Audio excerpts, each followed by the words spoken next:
Speaker at the Spiritual Living Convention a couple of weeks ago who spoke about something called the one thing. The one thing.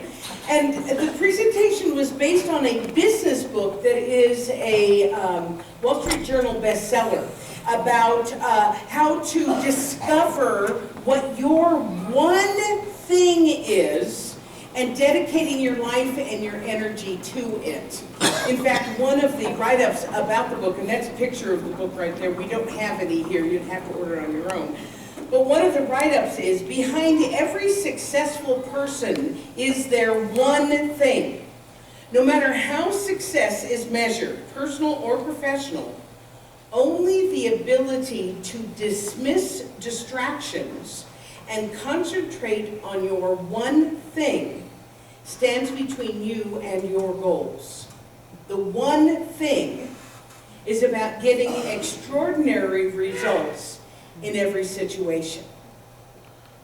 And it was a great presentation. He had all kinds of graphs and he had illustrations on the importance of finding and staying focused on your one thing to achieve what you want in life. In fact, he said at one point, if you don't know what your one thing is, then discovering your one thing is your one thing. Did you get that? If you don't know what your one thing is, then discovering your one thing is your one thing. So it was a super interesting, very interactive presentation. I got lots of good ideas for my own life. And yet, as I was listening and as I was participating in it, I kept thinking, but that isn't really the one thing. It's a clever idea and it's a pithy phrase that gets you thinking about what's important to you. But when I hear the one thing, I don't think about achieving my material goals and getting my desires met.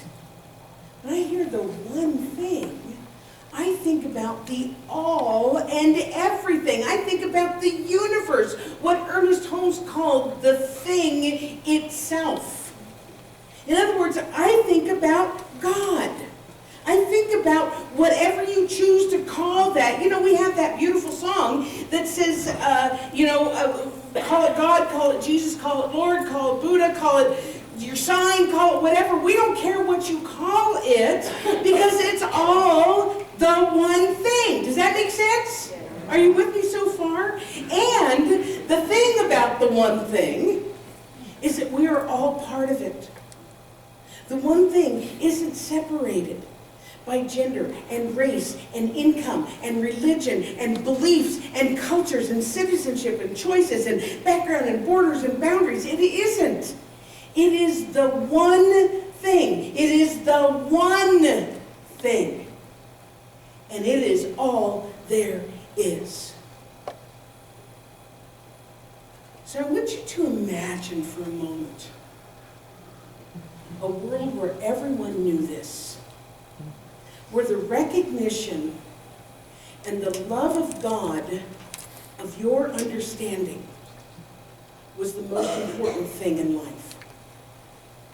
Where everyone was allowed to honor their interpretation, their belief, and to love their God in their way.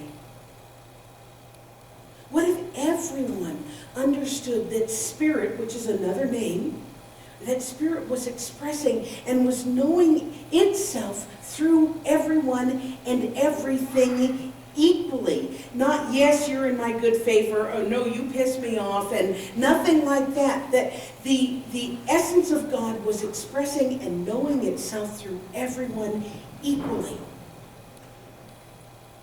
And that although we are all part of the one, we are still unique individuals. And we are still living unique and individual lives. Each one of us expressing both the oneness and the diversity of the one thing. Are you with me with this? Let me show you a quote by Swami Vivekananda. He said, all differences in this world are of degree, not of kind.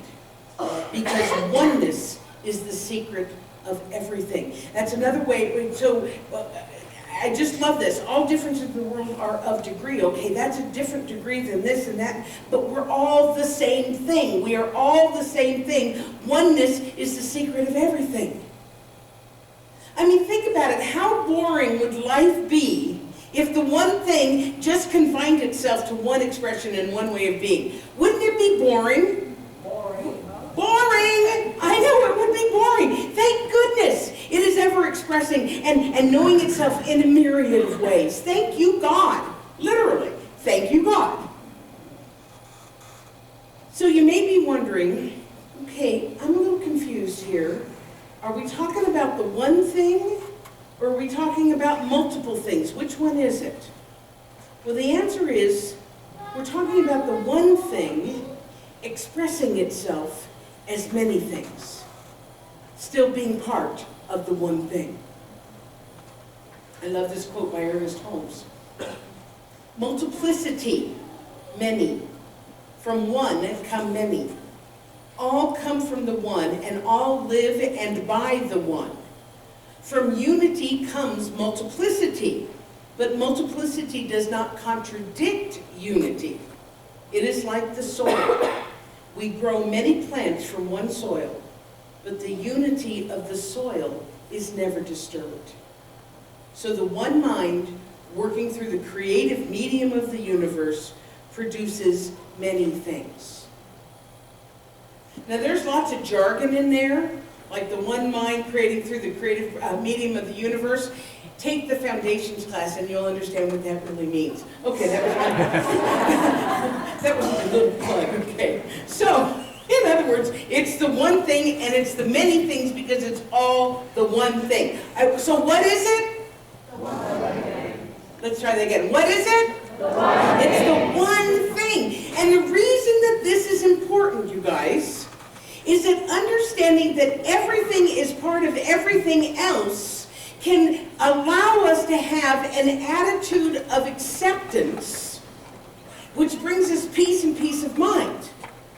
Because when we see that everyone and everything is part of the one, then even when somebody is acting in a way that we don't agree with, we can still see them as expressions of life and part of the variety of the universe. We may not like it, and we may pray for it to be different. Think American politics. Right?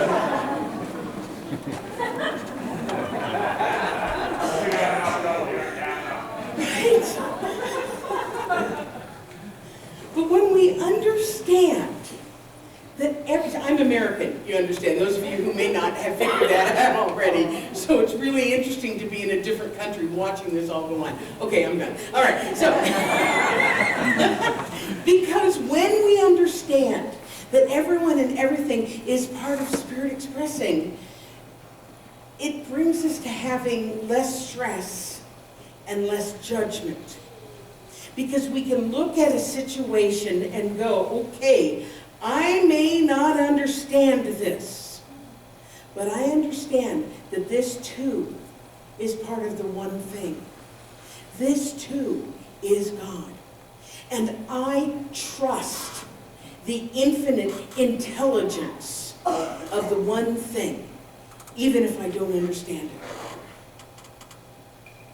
And that's the main point that I want to make today, is that the more time, the more energy, and the more attention that we can put to communing and understanding with our finite minds, understanding the one thing, the more we're able to see it working in our lives and in the world. So the more time we put to our spiritual practice, the better our lives go. And vice versa. Let me tell you what I mean by that. If we focus on where we think God is not, American politics, if we focus on where we think God is not, we're going to find lots of evidence to support that, right? All we have to do is watch the news. And we see all kinds of places and situations and people that appear to be separate from the one thing.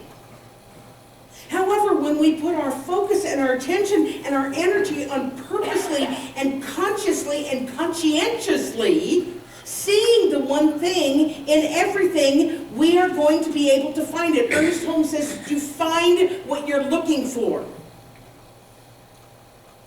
So that doesn't mean that there aren't going to be situations that we don't like. Of course there are. It just means that we'll be able to see those things from a different perspective. From a perspective of acceptance and trust. And we will understand that even though things that appear to be out of whack are perhaps only out of whack from our perspective, and that there is actually order in the universe. Do you realize that there are some people in American politics who think that everything is absolutely wonderful right now? And they are part of the one thing. They are part of the one thing. But in order to have that trust, in order to have that wisdom, that comes from spiritual maturity, ladies and gentlemen. And spiritual maturity comes from our purposeful and our committed spiritual work and spiritual practice.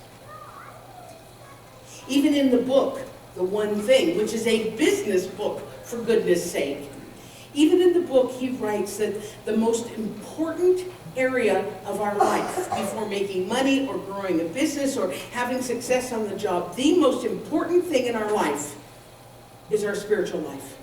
Number one priority. Because without it, things just don't fall into place as easily or successfully. So it reminded me of a Bible phrase, but seek first the kingdom of God and his righteousness, and all these things will be added to you. Now I know that there are people who don't like it when I quote the Bible, and you know what, I don't do it very often. And I often do it poorly. But that one, that's actually pretty good. I actually got that one right. I looked it up online. But the truth of the matter is, folks, there's wisdom in all the holy books. And there is wisdom right here. This is a wisdom teaching.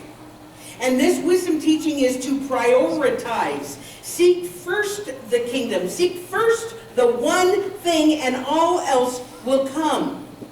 Get right with your spiritual life, and the other stuff will happen. Here's the challenge for most of us, myself included sometimes, I'll be honest, is that we hear a talk like this, and we get inspired. And we're going to, I'm going to commit to my spiritual practice. I'm going to commune with the divine every single day. And then we get busy. And we say, oh, I'll meditate when I get back from the gym. Or I'll read something spiritual on my lunch hour. Or I'll do my gratitude list before I go to sleep tonight. But because the day has already started, most of us don't get back to the one thing. Because we've made other things more important. And then we complain because our life isn't working for us, and by golly, we meditated for 5 minutes a week ago.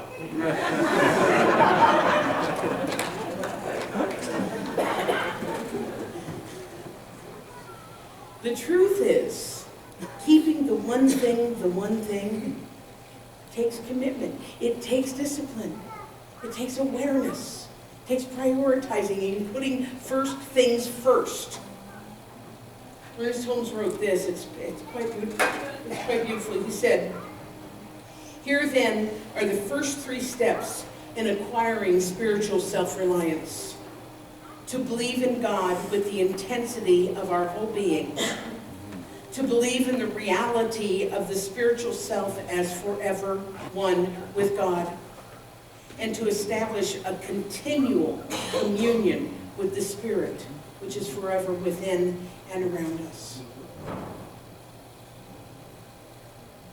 Now I realize that with today's busy lifestyle, that taking time out once or twice a day to meditate or do a spiritual study or pray, it's not that easy. In fact, it's not even that practical.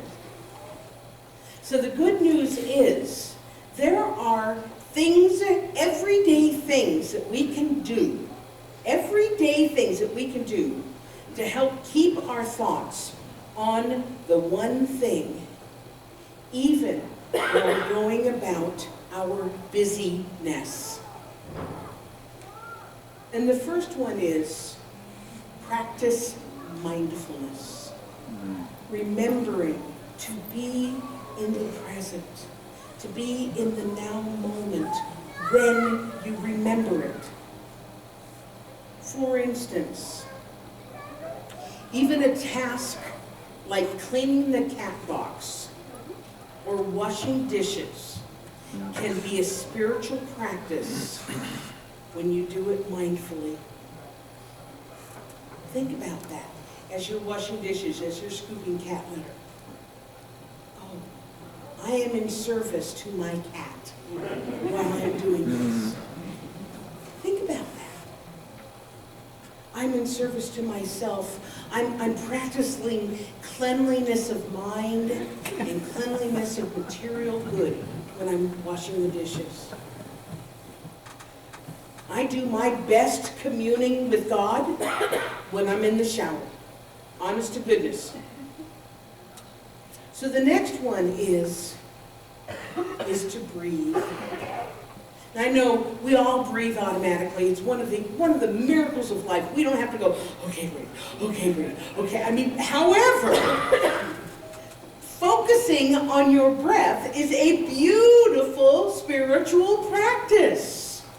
A few times a day, stopping and taking a conscious breath. Do it right now.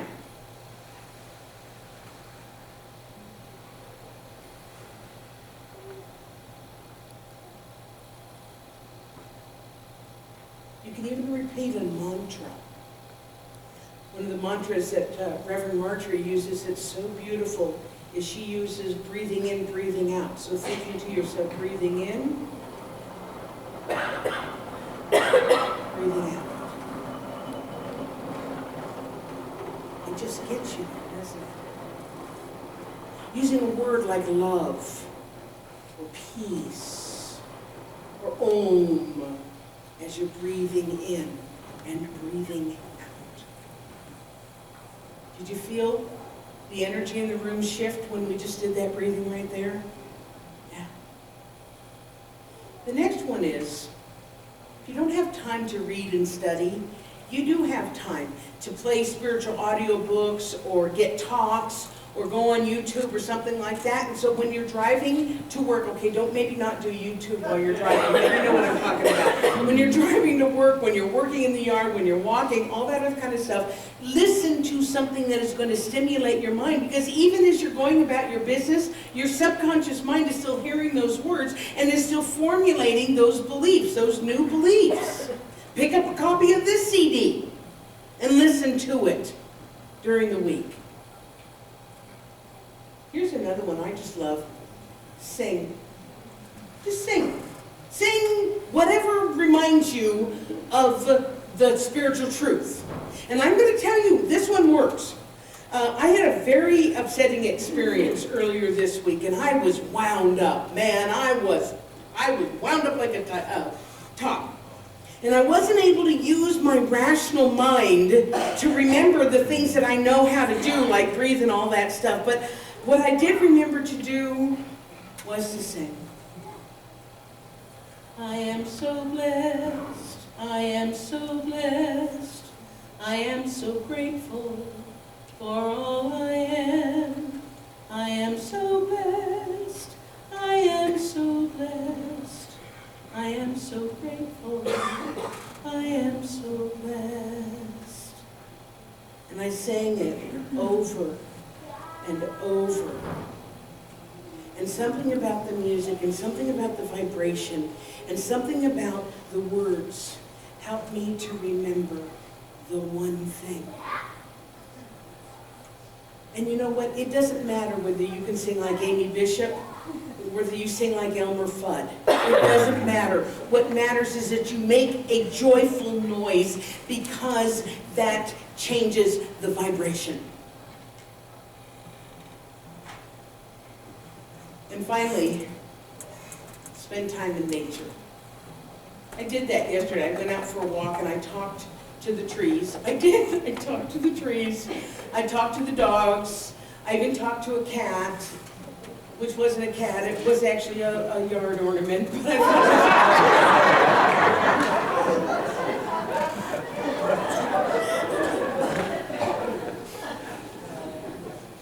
I love this quote by George Washington Carver.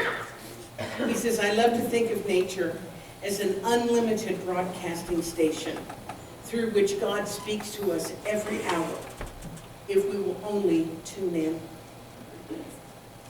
So go outside and tune in to the One Thing radio station and see what happens. Joshua Tree. That's Joshua Tree National Park. My heart. So I want to close with a poem that illustrates how simple this can really be, and then Amy and the band's going to come up and sing a song. This is going to put the exclamation point on it. He was just a little, he was just a little lad, and on the week's first day, he was wandering home from Sunday school and dawdling on the way. He scuffed his shoes into the grass. He found a caterpillar. He found a fluffy milkweed pod and blew out all the filler. A bird's nest in a tree overhead, so wisely placed on high, was just another wonder that caught his eager eye. A neighbor watched his zigzag course and hailed him from the lawn. Asked him where he'd been that day and what was going on. "I've been to Sunday school," he said, and he turned a piece of sod. He picked up a wiggly worm and said, "I learned a lot about God." "That's a very fine way," the neighbor said, "for a boy to spend his time. And if you can tell me where God is, I'll give you a brand new dime." Quick as a flash, his answer came. His voice was not at all faint. "I'll give you $1, mister, if you can tell me where God ain't."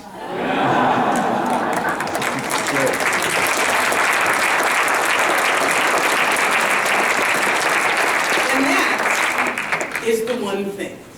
I love you, and so it is.